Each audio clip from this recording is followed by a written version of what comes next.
ating kapatid na Calvin at Dalia Collis. Ito yung tanong, Brother Joven.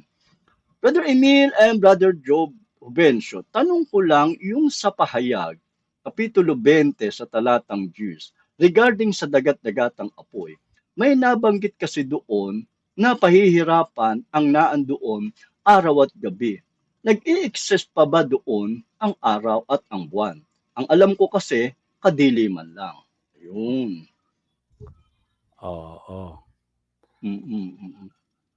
Wala nang doon, physical na wala nang araw at gabi doon. Tama po yun. Yan ay ang lang yan ay paglalarawan na wala pong katapusan ang kahirapan doon sa lugar na yan. Oo. Ayan ay sabi natin, figure of speech lang yan o Tama. paglalarawan. Symbolical. Symbolical. Yan po. Tama po, Brother Joven. Sapagkat, Brother Joven, yung pong Apokalipsis sa Kapitulo 1 sa talatang 1 pa lamang, Opo. yung signified sa Grego ay simaino, na tumutukoy sa simbolo. Kaya ang karamihan sa aklat ng Apokalipsis ay simbolo. Ngayon, Brother Joven, ibase natin doon sa pangyayari at patunayan natin na simbolo nga yung araw at gabi.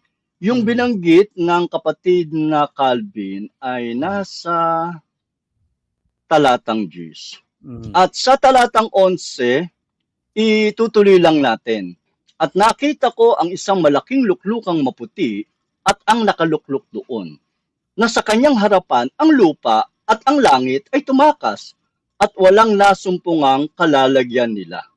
At nakita ko ang mga patay, malalaki at maliliit, na nangakatayo sa harapan ng luklukan at nangabuksan ang mga aklat.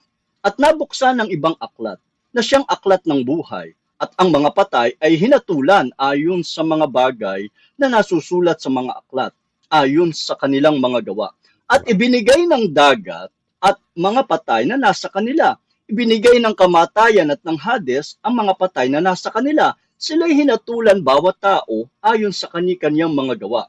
At ang kamatayan at ang Hades ay ibinulid sa dagat-dagatang apoy. Ito ang ikalawang kamatayan, sa makatwid ay ang dagat-dagatang apoy. Kung ang sino man ay hindi nasumpungang nakasulat sa aklat ng buhay, ay ibinulid sa dagat-dagatang apoy. Kaya maliwanag, ayon po sa konteksto, sa panahong ito, na itatapo na yung dyablo sa dagat-dagatang apoy, ayon sa talatang 11, mawawala na yung langit at lupa. Amen. Kaya kapatid na Joven, nung sinasabi ni Pedro, na iyan naman kay Pedro, yung sinasabi niya, literal talaga iyon. Sa ikalawang Pedro, Kapitulo 3, sa talatang 10, ang araw ng Panginoon, na gaya ng magnanakaw, ang langit sa araw na yan, ang mga bagay sa langit, kasabay ng malaking hugong, ang lupa, mga gawang nasa lupa, ay pawang matutupok sa matinding init. Kaya, Brother Joven, napakaliwanag, yung langit, yung mga bagay sa langit. Pagka sinabing mga bagay sa langit, kasama na doon yung araw, buwan, mga bituin. Sapagkat sa paglalang, sa Genesis Kapitulo 1, makikita natin yung mga nilalang ng Panginoon.